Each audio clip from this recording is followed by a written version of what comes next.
Hola, ¿qué tal amigos? ¿Cómo están? Muy buenas noches. Yo soy Esdras Chabot y esto es Dinero y Poder. La semana pasada, el gobierno federal anunció un recorte al gasto público por 124,000 millones de pesos. Petróleos Mexicanos sufrirá el mayor ajuste con 62,000 millones.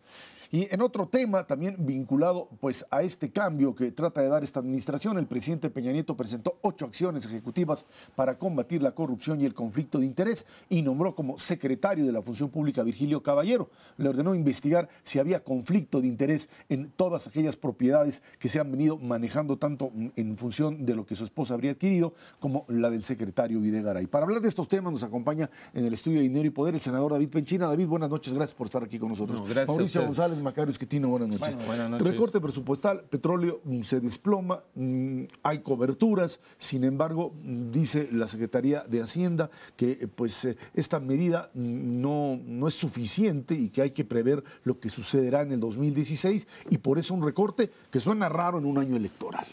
No, yo creo que suena responsable y lo responsable en este país suele ser raro. Yo marcaría dos premisas, agradeciendo la oportunidad, como siempre en este espacio, a los tres de este importante programa. Hoy más que nunca hay que defender lo que se hizo de la reforma energética.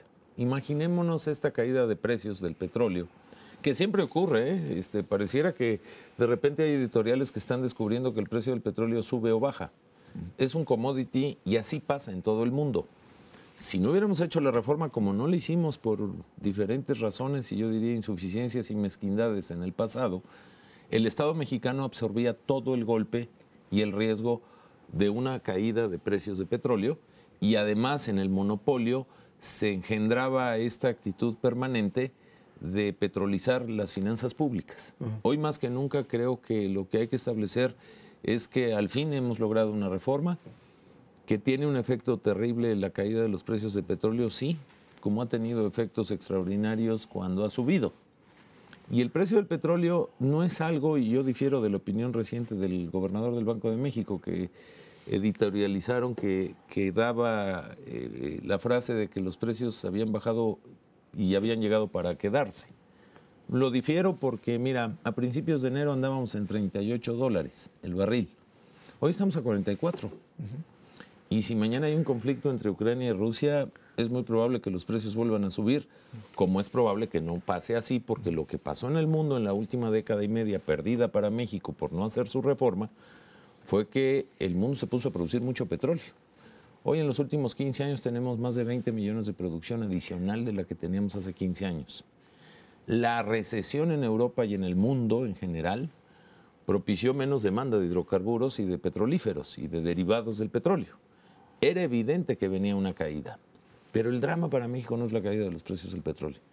El drama para México heredado del monopolio es la caída de la producción. Hace 2004 producíamos 3.4 millones de barriles de petróleo por día. Hoy producimos 2.3 y cayendo.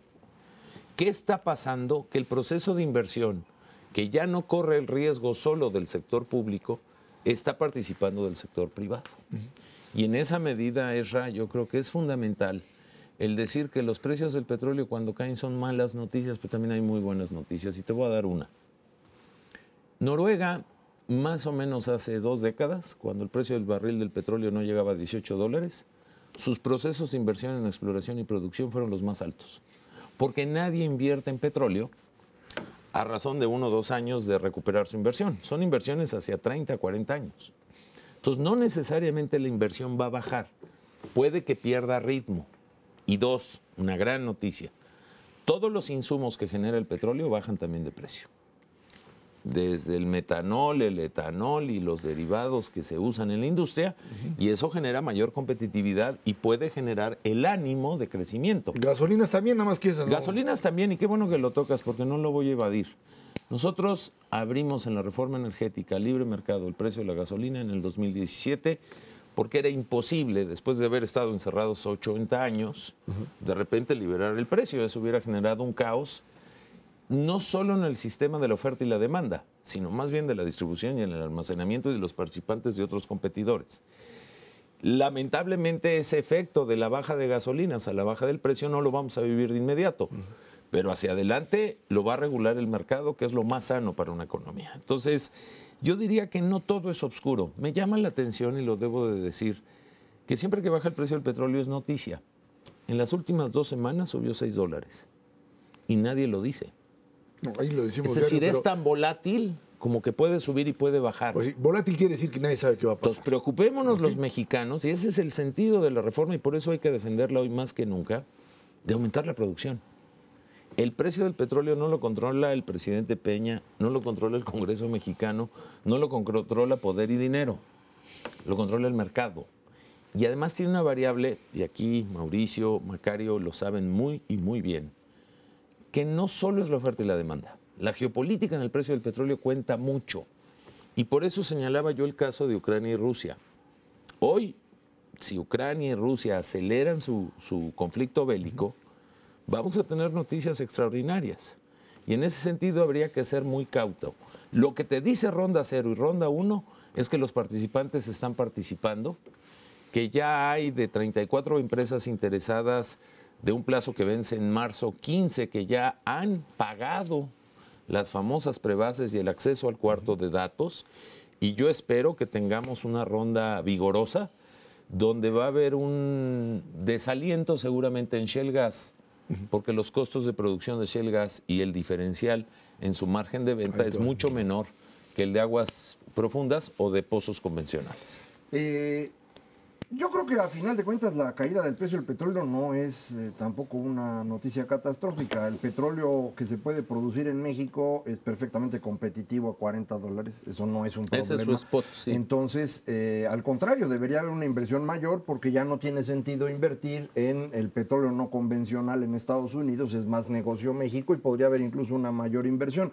Y también esta ventaja en competitividad que hablábamos hace un momento de petrolíferos y gasolina. A mí me parece que esta idea de abrir el mercado en 2017 es muy buena. Para 2017 faltan 23 meses, que tampoco es mucho tiempo. Y creo que convendría que el gobierno mexicano empezara a hacer un proceso para acercarse al precio de mercado. Porque supongamos que nos siguiéramos como estamos ahorita, de pronto al terminar 2016 y empezar 2017, la gasolina caería a la mitad de precio y sería una catástrofe, ¿no? Sí, la gasolina sigue en estos siguiendo niveles. como estamos, ¿no? Entonces, por eso creo que convendría ir teniendo un proceso de fijación de la tarifa, del precio público más eficiente, que además ayudaría a la competitividad del sector económico mexicano, reduciendo paulatinamente el precio de la gasolina para acercarnos al precio internacional. Y esto, pues además caería en buen momento para las elecciones, me imagino, ¿no? No estarán pensando en eso en la Secretaría de Hacienda y por eso el recorte. Yo pensaría que no. Yo creo que el recorte, que es muy controvertible, de meterle 65, 70 mil millones de pesos a Pemex, tiene un brazo armado en la reforma energética. Es decir, si tus ingresos se caen porque bajó el precio del petróleo y afecta directamente a Pemex, Pues hay que recortar. Pemex hoy tiene lo que no tenía antes: la posibilidad de hacer con dinero privado lo que no hacía lo que hacía solo con dinero público, que dispersa además el riesgo. Entonces, muchos de los proyectos de inversión que tenía Pemex, que son cancelados por este reforma, por este recorte, son cancelados desde la visión pública, pero tienen la avenida de oportunidad de recepción de la inversión privada. Déjame poner más allá de exploración y producción de petróleo: refinación, petroquímica, almacenamiento, distribución. Me parece que puede tener un contenido de inversión nacional y extranjera que sí, en parte, sustituye este recorte, y eso es gracias a la reforma, y eso puede invitar a Pemex a entrar a las grandes ligas con mayor competitividad hacia el mediano, largo y plazo. Segundo, pensar en una baja del precio de la gasolina en el proceso de transición después de 80 años de monopolio, me parece que ante la caída de los ingresos, salvo que el precio del petróleo vuelva a repuntar, no va a ser posible. Y no va a ser posible porque además opera algo que en nuestra legislación fiscal se superará cuando haya la apertura completa en el 17, que es el IEPS negativo en gasolinas, que es una medida fiscal, no es una medida ni de Pemex ni de Sener. Y eso tendría obligadamente la revisión del Congreso en el IEPS negativo, al menos que se aumente el subsidio. Me parecería contradictorio, Macario, y lo digo con toda responsabilidad. Me parece injusto que los mexicanos paguemos altos precios de gasolina cuando el petróleo ha bajado, pero estamos pagando el costo de haber estado encerrados 80 años. Y esa enfermedad, como bien dijiste, se termina en 23 meses. Que perdona el comercial. Después de 80 años de monopolio, pues 23 meses tampoco son muchos. Lo que pasa es que hay que hacerlo de forma ordenada. Recordemos que hoy no solo Pemex va a poder abastecer de gasolina a las gasolineras. Ya va a haber la posibilidad de traer gasolinas sin Pemex, aunque Pemex lo siga haciendo. Entonces, ahí la competencia lo que te va a generar es que gane alguien. Y ese ganador va a ser el usuario de un coche que carga gasolina todos los días. David, hace unos momentos pusiste el acento, creo yo, correctamente, en que la problemática energética del país no está tanto en los precios del petróleo, sino en el volumen. Y ahí hay algo que no entiendo, espero que tú me lo puedas explicar. El gobierno recorta 60,000 millones de pesos del presupuesto de Pemex. Eso es 13% de su presupuesto. Es una cosa enorme. ¿Qué no se supone que con la reforma energética Pemex iba a tener, digamos, más independencia en el manejo de sus presupuestos? Porque yo creo que va a ser difícil que los extranjeros vengan a competirle a Pemex y a sustituirlo, ¿no?, en nuevos programas de producción, sobre todo para este año. ¿No hay ahí una contradicción? No, aparentemente la hay y entiendo tu inquietud. Y déjame decir por qué es aparente y de fondo no lo es. Pemex pierde ingresos en la caída del precio. Pero también pierde ingresos. Empezamos el sexenio con 2.5 millones de producción. Entonces, si uno ve las finanzas públicas de Pemex y ya no la manejamos como la caja chica del gobierno, porque así lo establece la Constitución y las leyes secundarias, sino como una empresa, pues lo que opera en automático es el recorte. Vas a vender menos barriles a 60% menos al día de hoy. En esa medida, cualquier empresa haría un recorte. Y vuelvo a repetir lo mismo. ¿Es brutal el recorte? Sí, dolorosísimo. Pero tiene una posibilidad de salida, no a costa de sus finanzas, sino al contrario, a favor de sus finanzas. Hoy, eso que se recorta por falta de ingresos, Pemex tiene la posibilidad de asociarse. Pero perdón que te para interrumpa. meter capital privado. Pero yo creo que ahí lo que pasa es que el gobierno federal le juega chueco a Pemex, porque Pemex está importando gasolinas a 8 pesos por litro y nos las está vendiendo a 13. Entonces, ese dinero se lo lleva el gobierno federal por la vía del IEPS que mencionaba. Aún si tú contabilizas todo lo que gana Pemex por la comercialización de las gasolinas más baratas al mismo precio en venta, menos la caída de ingresos y de producción, no te da la tabla. Es decir, el recorte del 13-14% al presupuesto de Pemex, yo te diría que si queremos empezar a manejar Pemex sanamente, era obligado. Pero no es una necesaria mala noticia dentro del escenario terrible de la caída de los precios. Tiene salida. Yo te aseguro que muchos proyectos de inversión que desde la visión pública se van a cancelar, van a abrir la posibilidad, sobre todo en refinación, en almacenamiento, en distribución, en los grandes centros logísticos que hoy se requieren, donde puede entrar la iniciativa privada. Y esa es una buena noticia porque acordémonos que la economía americana va a empezar a crecer en serio. Y ahí hay un costo de oportunidad de mercado muy interesante. David, el tema de la corrupción, conflictos de interés, cosas que no están legisladas en muchos niveles y que le entran ahora por revivir un cadáver que era la función pública. ¿Hasta dónde una entidad subordinada al Ejecutivo puede hacer eso? A ver, el presidente señala algo que es fundamental y qué bueno que me lo preguntas. La medida de revitalizar con medidas de fondo a la función pública y nombrar un titular no tiene nada que ver con la tarea pendiente del Congreso, y te lo dice un legislador. Este Congreso ha hecho la tarea, pero también hay que ser autocríticos. Hay una tarea fundamental que no ha hecho, que fue la primera medida de Enrique Peña que le solicitó al Poder Legislativo, que es el sistema anticorrupción, el fiscal anticorrupción, que no nos hemos podido poner de acuerdo. ¿Qué hace el Ejecutivo desde su ámbito de competencia en cualquier sistema presidencial donde tiene una Contraloría interna? Que eso es la función pública. Pues echa mano ante un fenómeno de corrupción que ha alcanzado a todos, para proceder no solo a las investigaciones que corresponden conforme a la ley, sino la fortalece con 8 medidas fundamentales que van a fortalecer el andamiaje. Pero el presidente señala que no es a cambio de la reforma que propuso. Ahí debemos de hacer nosotros nuestra tarea. Yo creo que ha puesto un titular cuyo perfil profesional es bueno que se tiene que circunscribir a las órdenes de su jefe, sí, pero en base a la ley de responsabilidad de los servidores públicos. Entonces yo creo que ahí hay un abono a algo que debemos de seguir trabajando y ojalá esto ponga un acicate al Congreso para que de una vez por todas en este periodo terminemos el Sistema Nacional Anticorrupción, que complementario a las medidas del señor presidente puedan ponerle un freno de veras a la corrupción que lacera a la sociedad mexicana. Bueno, pues veremos si eso sucede. David Penchina, senador, muchas gracias por haber estado aquí. No, gracias a ustedes. Vámonos a una pausa. Esto es Dinero y Poder. En México, el nivel de inglés en alumnos del primer año de preparatoria equivale al que los niños que estudian cuarto grado de primaria, si les va bien. De acuerdo con el reporte lo siento, del aprendizaje del inglés en México, presentado por Mexicanos Primero, 8 de cada 10 alumnos en el país desconocen el idioma inglés. Nos acompaña aquí en el estudio de Dinero y Poder Miguel Sekeli, director del Centro de Estudios Educativos y Sociales. Miguel, buenas noches, gracias por estar aquí con nosotros.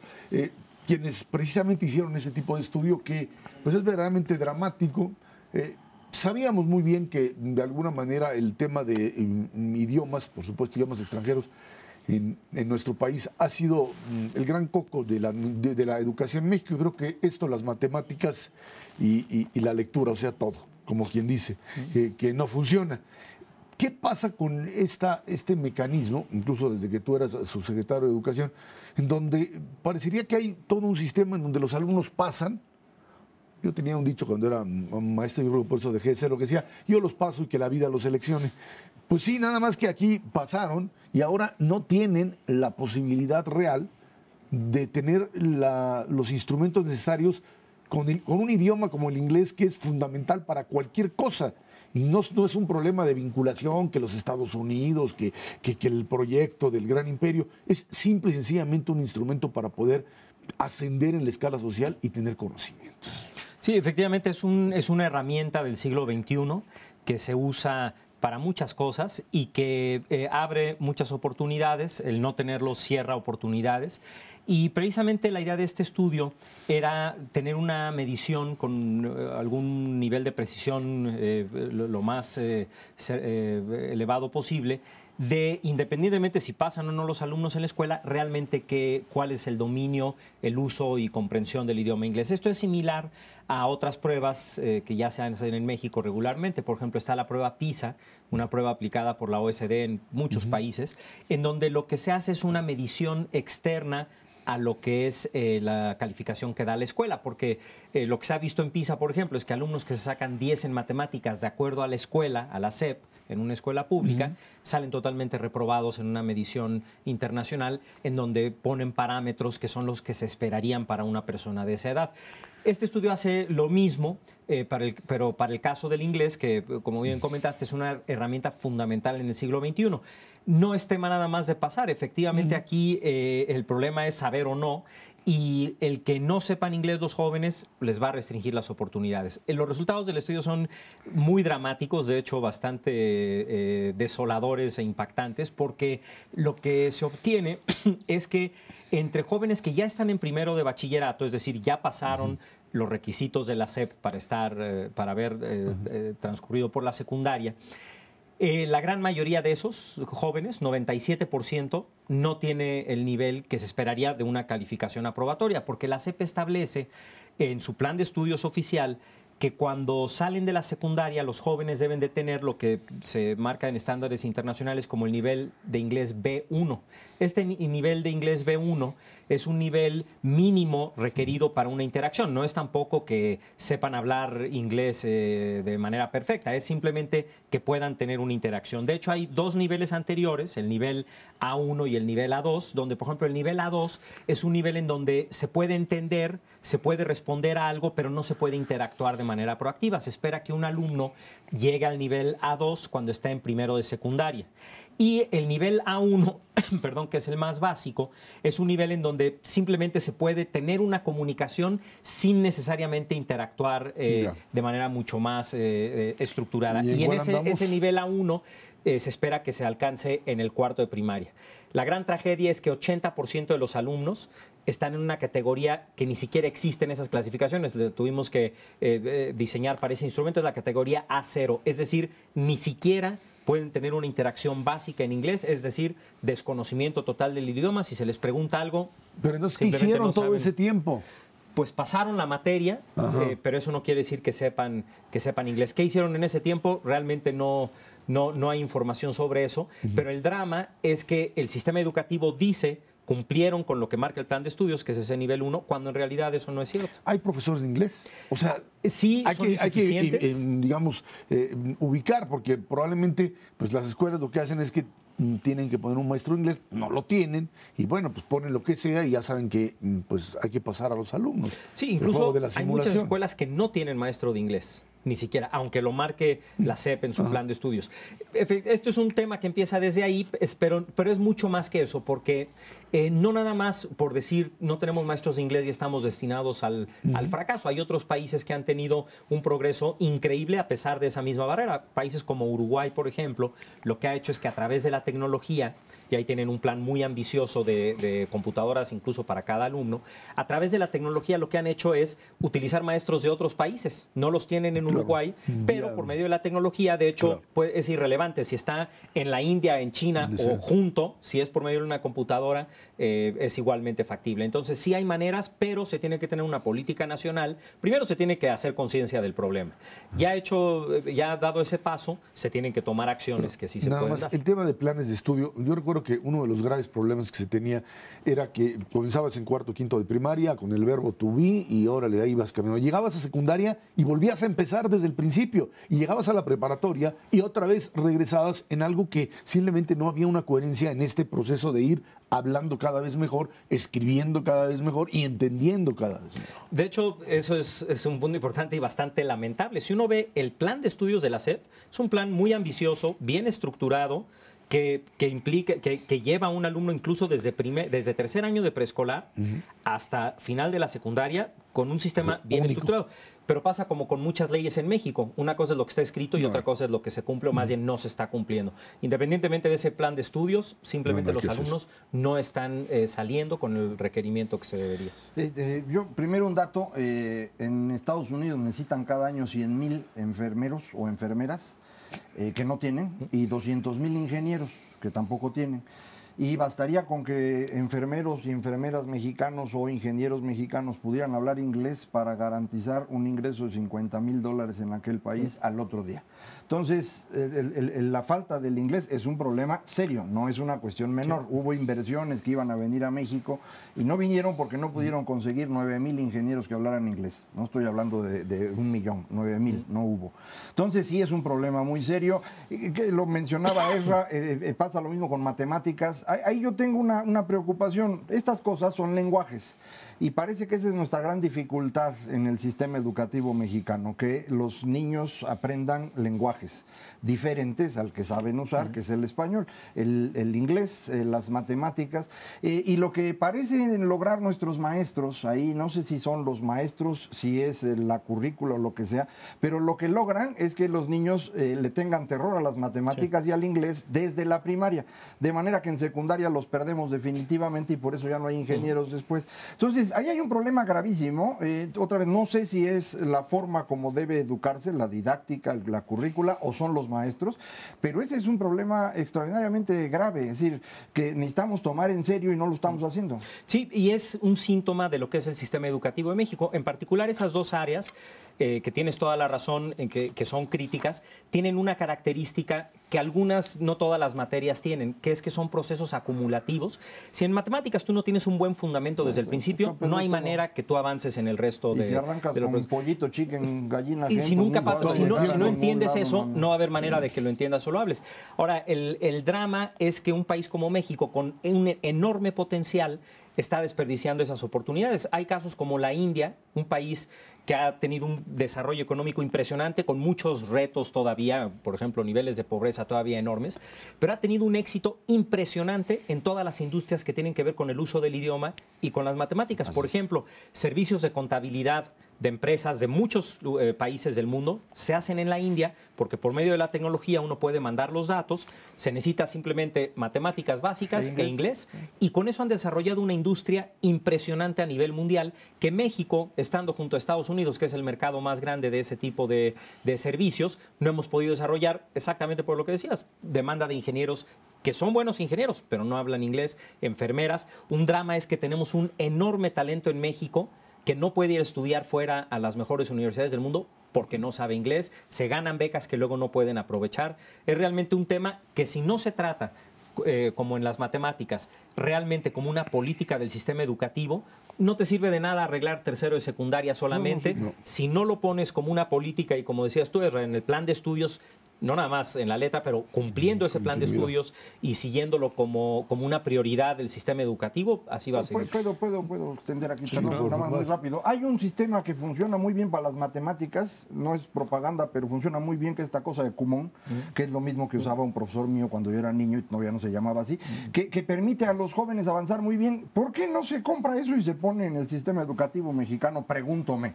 Bueno, lamentablemente cualquier decisión educativa en México Pasa está por totalmente muchos lados. politizada y entonces la Así primera es. pregunta va a ser ¿quién va a capacitar al maestro para poder utilizar el Kumon? Y si no necesitas un maestro, ¿qué vas a hacer con ese maestro? Todo, en vez de pensar como prioridad en la educación, empiezan a salir otros 50 temas aledaños O sea, que el impiden que se apliquen cosas tan sencillas como eso, El sindicato. básicamente. Entre otros. Miguel, decías tú que el primer paso para resolver el problema es concientizarse del mismo. Yo creo que aquí pues está clarísimo la deficiencia que tenemos en el sistema educativo en materia de inglés. Sin embargo, lo que me parece que podría ser útil en este momento es ofrecer algunas vías de solución, porque a mí me da la impresión de que a veces las autoridades están como empantanadas, o sea, probablemente también están conscientes del problema y desde hace mucho tiempo nada más que no se mueve para resolverlas. ¿Por dónde se podría empezar? Es un problema de, bueno, ya sabes que no hay maestros, es un problema de dinero, es un problema de dinero más acceso a tecnología. ¿Cómo desatorar el problema? Sí, es muy buena pregunta y de hecho, lamentablemente no es nada más problema de dinero. México es uno de los países que gasta en educación en mayores volúmenes comparados con otros países de la OECD. El problema es cómo se gasta. Y el parte de ese problema del cómo se gasta es que no están definidas claramente prioridades como esta, que no tienen una política de atención clara. En el caso del inglés, no se soluciona de un día a otro. Hay que desde formar a los propios maestros de inglés, que son cientos de miles, y si no se toma una definición en ese sentido en algún momento, de esto vamos a seguir hablando en los siguientes años, vamos a volver a medir esto en algún tiempo, tal vez vamos a tener resultados iguales o peores, pero es un tema de prioridades, de definirlo realmente como una política nacional con la prioridad necesaria. Creo que en educación en general todavía estamos entrampados en un grave problema, que es que todo el mundo dice que es muy importante, pero a la hora de tomar las decisiones no necesariamente se dan con la prioridad, y empezando por cómo se definen en la Cámara de Diputados los presupuestos, a qué programas van. Ahí es donde entran otras fuerzas como el sindicato, otros grupos de interés, y lamentablemente no hay en México, como sí ha habido en otros países de América Latina, como Chile de manera muy destacada, un gran acuerdo nacional de decir este tema de la educación no se va a politizar, se va a marcar una ruta para los siguientes años y este tema se queda blindado y vamos a darle prioridad como país. Lo han hecho Corea, lo han hecho países que estaban muy atrás de nosotros hace poco y ahora ya nos rebasaron y nos llevan décadas de ventaja porque pusieron esa prioridad, en este caso el inglés, pero están las matemáticas. Es el sistema educativo en general, aunque estos resultados son de inglés, lo que nos está marcando nuevamente son esas graves deficiencias que tenemos. Tengo la impresión que entre las cosas que impiden este acuerdo nacional para llegar a esta decisión, influyen de manera muy negativa las ciencias sociales. Las ciencias sociales ocupan el 25% del tiempo de los niños y jóvenes mexicanos en las escuelas. No hay ningún país civilizado que haga eso. El más cercano a nosotros de los países desarrollados, Suecia, ocupa el 13% del tiempo para esas materias. Nosotros le damos 25%, lo cual significa que ya queda muy poquito tiempo para lo demás, considerando adicionalmente que nada más van 4 horas y media los niños a la escuela en lugar de las 6 que van en muchos otros países. Pero creo que hay una parte que está bloqueando mucho. Ciencias sociales implica en el fondo esta discusión eterna sobre el alma nacional y sobre cómo nos hemos ido desarrollando y cómo los Estados Unidos son nuestros enemigos. Todo ese cuentazo que traemos desde siempre, ¿cómo nos deshacemos de eso, man? No, yo creo sí es un tema, definitivamente, pero no diría yo que es el tema nodal del sistema educativo, de que si resolviéramos eso, que también es todo un debate, ¿no? De qué tanto énfasis darle ese tipo de disciplinas, pero creo que ahí el problema está más allá todavía de eso, o antes que eso, y tiene que ver con la orientación misma del sistema educativo en México. Seguimos lamentablemente con un modelo enciclopedista, es decir, te aprendes todo de memoria, te sacas 10 y luego viene una prueba como PISA que no te mide qué te sabes de memoria, sino qué sabes hacer. Y pues ese alumno de 10 en matemáticas saca 0. Es más bien un tema de orientación misma del sistema educativo. Si son ciencias sociales o no, eso no debe de ser realmente la gran diferencia en términos de calidad, porque depende de cómo lo haces. Tú puedes aprender ciencias sociales y matemáticas con un enfoque de memoria o con un enfoque de desarrollo de competencias y habilidades, en donde la materia de estudio es simplemente una de las vías por medio de las cuales tú desarrollas esas competencias y habilidades que no son específicas a la materia. Ahí hay mucho que hacer. De hecho, un tema importante es que la reforma educativa empezó y introdujo algunas innovaciones en ese sentido. Es muy importante que se termine de implementar esta reforma para empezar a ver algunos de los resultados, pero creo que en el fondo el gran problema sigue siendo el que se comentaba hace un momento. Yo no lo veo todavía realmente como una gran prioridad como país, aunque todos digamos que es lo más importante y en el discurso estemos de acuerdo. Y en la realidad todavía no. Miguel Sekel, director del Centro de Estudios Educativos y Sociales, muchísimas gracias por estar aquí. Al contrario, como siempre, mucho Vámonos a una pausa. Esto es Dinero y Poder.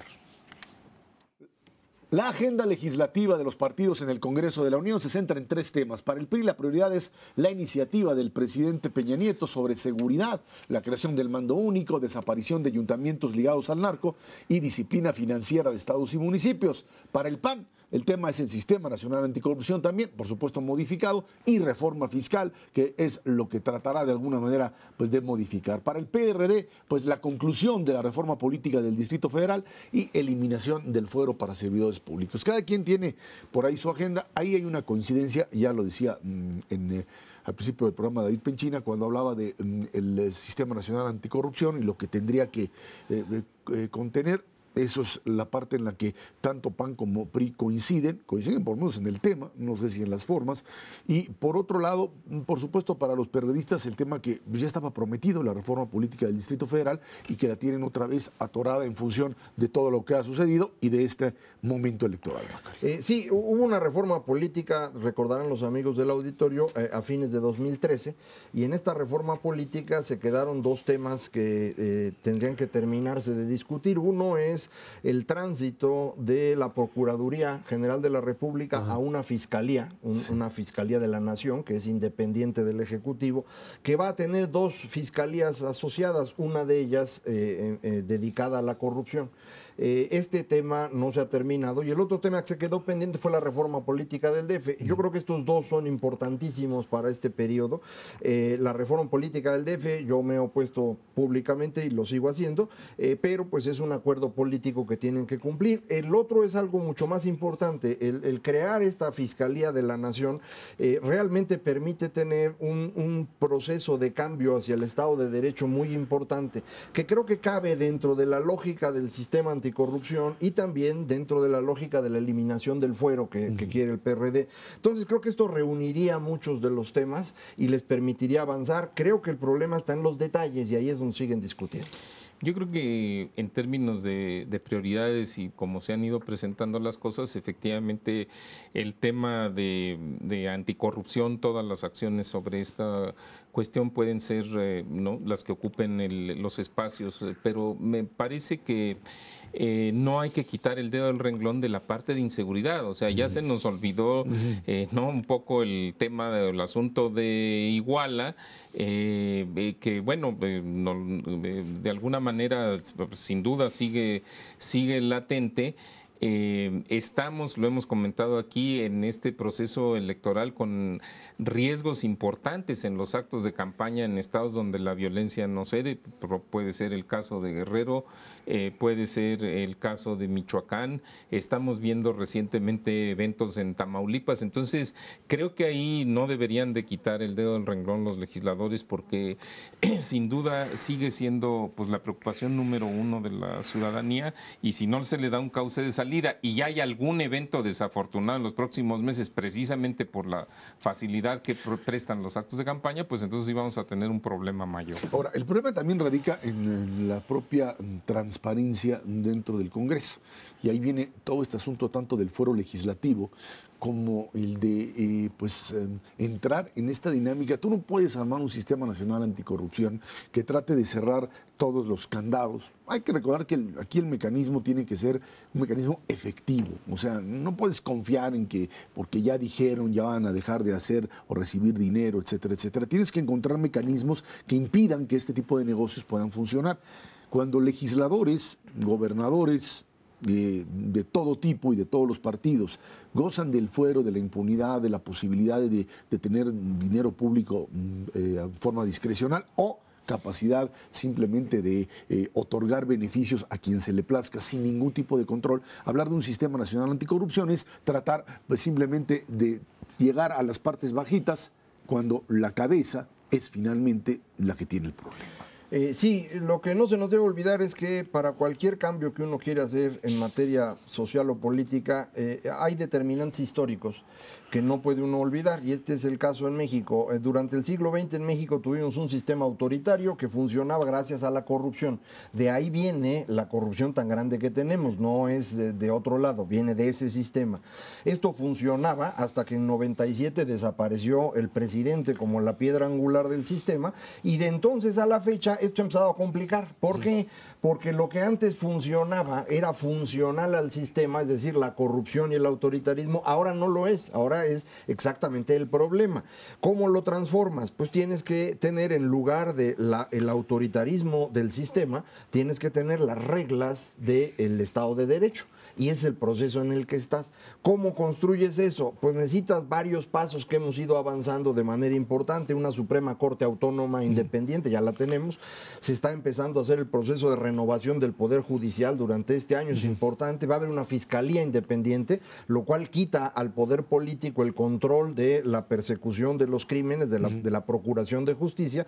Y esto va a permitir que tengamos el paso que decía Mauricio ahorita, el tema de seguridad. Es decir, si tu Procuración de Justicia ya es autónoma e independiente, entonces puedes esperar que tu sistema de seguridad pública, es decir, la policía, pueda funcionar mejor, porque de otra manera no funcionaría. Si a la seguridad pública, el mando único y todo eso, le das más recursos y demás, y sigues teniendo una procuraduría que no funciona o un sistema judicial, un poder judicial que es corrupto en sí mismo, bueno, pues no hay solución. Por eso son todos estos elementos y por eso es algo que va a tardar un rato, no se va a resolver mágicamente bajo ningún concepto. Pero sin duda que se pueden dar pasos. Yo comparto tu idea y tu inquietud de que se dé esta fiscalía independiente y ojalá se surja pronto, pero al mismo tiempo creo que hay ahí, cuando se habla de un sistema anticorrupción, se requiere mucho más que fortalecer la institución de la Procuraduría. Hay algunas propuestas que a mí me parece que pueden funcionar, por ejemplo, en el tema de la transparencia, con las declaraciones patrimoniales, las declaraciones de impuestos, las declaraciones de conflicto de interés y sobre todo también legislar de mejor manera el tema del conflicto de interés. Yo no soy jurista, pero las opiniones que he escuchado al respecto, pues es que en nuestras leyes, la ley de responsabilidades públicas, eso no funciona el tema. O sea, es muy el asunto del conflicto de interés no está bien definido y por lo tanto entonces tampoco puedes tener las penas apropiadas o las sanciones en su caso necesario. El que lo dijo con toda claridad fue el presidente. Cuando hizo su anuncio, leyó el artículo como para que quedara claro que no dice nada. Y que bueno, pues eso, pues de eso sí no lo acusen. Ahí está el tema. Y finalmente lo que pues queda claro es que mientras no haya una instancia otra vez con grados de autonomía, de independencia, presencia de figuras que sean, pues no digo intachables, pero por lo menos coherentes, que den legitimidad al proceso, esto será imposible. Vámonos a una pausa y de regreso platicamos con ustedes. La economía norteamericana sigue creciendo, algunos dicen no tan rápido como se quiere. Esto es Dinero y Poder. La economía de los Estados Unidos bajó su ritmo de crecimiento en el cuarto trimestre de 2014. Creció solamente 2.6% a tasa anual tras el 5% que registró en el tercer trimestre. De acuerdo con el Departamento de Comercio, la desaceleración se vio impulsada por la reducción de la inversión empresarial, debilidad de gasto público y aumento de las importaciones. Bueno, ahí está el tema de la economía norteamericana. de todas maneras, día con día hay un reflejo muy claro de una economía que crece, no a los niveles o con la velocidad que se pensaba. Esta es una lucha, ahora sí que entre aquellos que ven una economía que se puede desbordar y que cuando lo haga, cuidado porque suben las tasas de interés, y aquellos otros que dicen, no, no alcanza todavía a crecer lo que tiene que crecer y por eso las tasas se van a quedar en cero.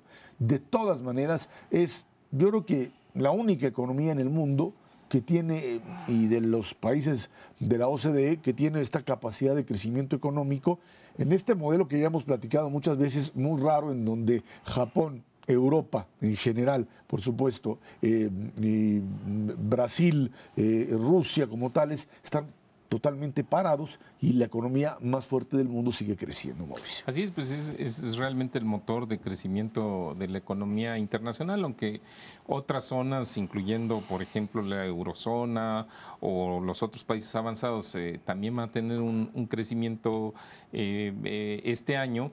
Según las estimaciones del Fondo Monetario Internacional, es un crecimiento bajo. Entonces, Estados Unidos pues se distingue porque se ha venido fortaleciendo. Yo no me preocupo demasiado con esta cifra que se acaba de publicar del crecimiento del PIB del último trimestre del año pasado. Efectivamente fue 2.6%. Hay que ver si no lo revisan, porque allá acostumbran revisar las cifras y las últimas 3 o 4 veces que han hecho revisiones trimestrales las han sido hacia arriba. Pero bueno, 2.6% no es un mal crecimiento. Lo que sucede es que en algunos de los trimestres previos pues había estado por encima del 4%, en algún caso el tercer trimestre hasta el 5%, y eso sí es completamente fuera de lo común en la economía estadounidense. Un crecimiento entre 2 y 2,5% para Estados Unidos es un muy buen crecimiento. A mí me parece que cada vez hay más señales de fortalecimiento. Leía yo que dentro de las principales áreas metropolitanas ya hay, de ese país hay 50, 60 ciudades que tienen el desempleo abajo del 5%. Creo que Minneapolis era la que mejor va en ese sentido, con un desempleo de poco más de 3%. Eso ya es un mercado laboral en donde la gente, las empresas están contratando gente y no se dan abasto con la que existe.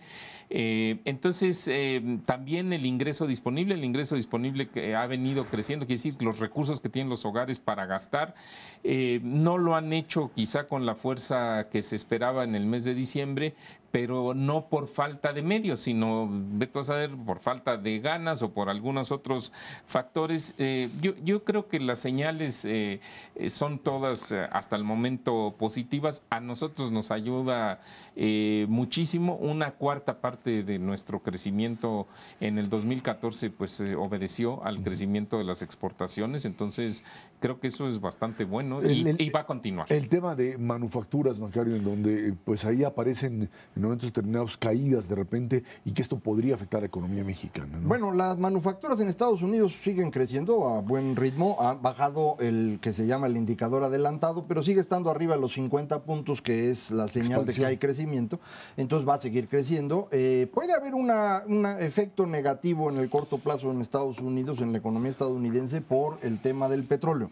La reducción en el precio del petróleo ha obligado a algunos a ir invirtiendo menos de lo que esperaban. Ya han cerrado algunos de los pozos, según el último dato que yo vi, 16% de los pozos en Estados Unidos cerró de octubre a la fecha, que ya es un número importante. Eso se va a notar, es algo que nos está ocurriendo aquí en México y es bien interesante. Las manufacturas en México están creciendo al 5%, pero la minería se está cayendo casi al mismo ritmo, porque ahí es donde pega el petróleo y ahí tenemos tanto la caída en el precio como la caída en producción que platicábamos hace rato con el senador. Entonces eso compensa y por eso no se está notando un crecimiento mayor en México.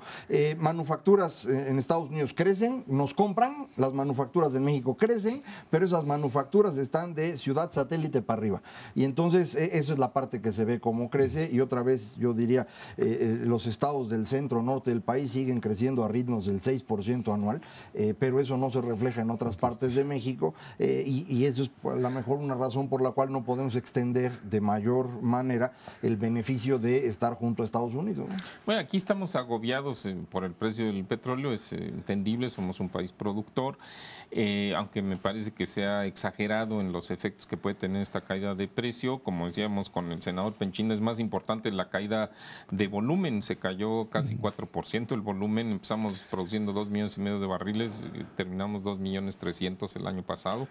Entonces, pero el punto es que para los Estados Unidos, en lo general, la disminución del precio de los energéticos le puede dar una inyección de mayor actividad económica. Es cierto, estados como Texas y otros estados productores de petróleo, pues sí, se va a reducir la actividad económica, pero en términos globales, con el ahorro que se tiene de gasolinas, que se estima más o menos unos $200 por mes por hogar, pues es una lana, y ese dinero precisamente es algo que se va a dedicar a otras cosas. Bueno, lo pueden ahorrar, pero también se lo pueden gastar, y si se lo gastan, pues le va a dar un impulso adicional al crecimiento de los Estados Unidos. Ahí entra el tema también de la presencia de trabajadores mexicanos. Cuando el nivel de ocupación como el que se tiene ahora en Estados Unidos es tan alto, ya es incluso previo ya a las cifras de la crisis de 2008 en términos de ocupación, y aquí es donde te queda claro que pues no solamente, como lo mencionábamos con Miguel Sekeli, enfermeras o ingenieros que de alguna manera pueden ser requeridos incluso por los Estados Unidos, sino una mano de obra todavía de menor nivel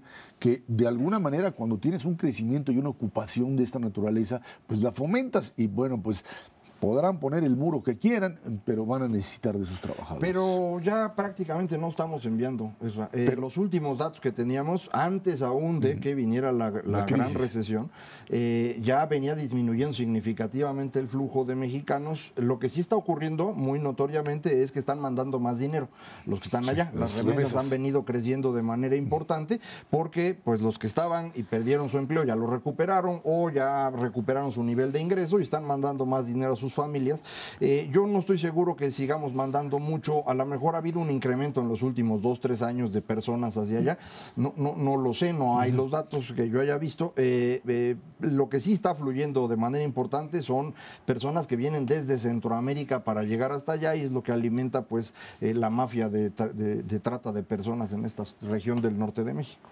A partir de esta realidad, de esta economía norteamericana bollante, el riesgo de todo el otro contexto internacional, una Europa parada, mencionaban también otra vez el tema del conflicto mayor entre Rusia y Ucrania, hasta dónde la economía mexicana metida en los Estados Unidos, pues tiene hoy que dejar de pensar a lo mejor algo de Asia-Pacífico y por ahí, pero fuera de eso que puede resultar incluso diplomáticamente correcto, aquí la línea es muy clara. La apuesta de México, por lo pronto, para los siguientes 3, 4 o 5 años, tendrá que ser una vinculación mucho más estrecha con los Estados Unidos en un tratado de libre comercio que tendría que extenderse de una o de otra forma para otras áreas y vincular, lo que decía Macario, a un sector del sur del país que no sabe absolutamente nada. Pero eso está sucediendo, a lo mejor no lo notamos, sobre todo, ¿no? Si desde aquí, desde el centro del país, pero yo he visto,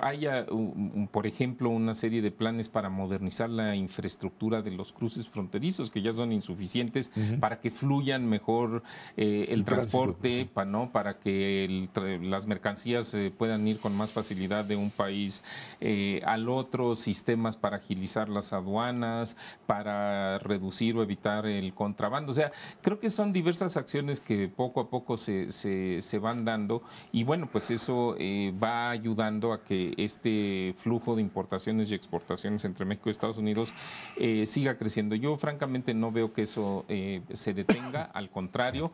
Es cierto, tenemos una dependencia económica importante con los Estados Unidos. En esta ocasión deberíamos de disfrutar de los beneficios, así como cuando la economía de los Estados Unidos se ha desacelerado y pues a México lo ha dejado en mala posición en comparación con Brasil o Australia, que eran proveedores importantísimos de materias primas de China, y bueno, pues ahora como China se está desacelerando, pues ellos están pagando el pato. A nosotros ahora nos está ocurriendo al revés. Creo que deberíamos aprovechar el momentum precisamente para fortalecer, pero está sucediendo. O sea, yo no veo que se esté deteniendo estas acciones comerciales con los Estados Unidos. Estados Unidos representa el 40% del consumo mundial. Está aquí junto a nosotros. Hay tratado de libre comercio, son los mismos usos horarios, ya medio nos entendimos. Entonces, ¿para qué anda uno buscando buscando chinos, Otros por dos. ejemplo, ¿no? La idea que tenía el presidente Peña de hacer un tratado de libre comercio con China a mí me pareció absurdo desde el principio. Creo que él ya lo empezó a ver de esa misma forma y también por eso le han empezado a bajar la presencia Hasta el de la Dragon inversión Mart lo china. cerraron.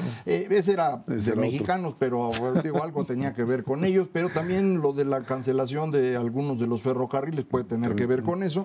Creo que no tiene sentido andar buscando en otras partes. Si tienes aquí un mercadote al cual todavía le puedes vender mucho más, lo que sí habría que hacer es ver cómo hacemos más eficiente eso. Bien lo decía Mauricio, se está trabajando en cruces transfronterizos, pero hay que hacer otras cosas, ¿no? Mauricio González Macario Esquetino, gracias a usted que nos ve y nos escucha todos los jueves a las 10 de la noche aquí en Canal 11 Dinero y Poder. Estamos en la radio Noticias MBS en el 102.5 del FM de lunes a viernes de 5 a 7 de la noche. Por nuestra parte, muchas gracias y muy buenas noches.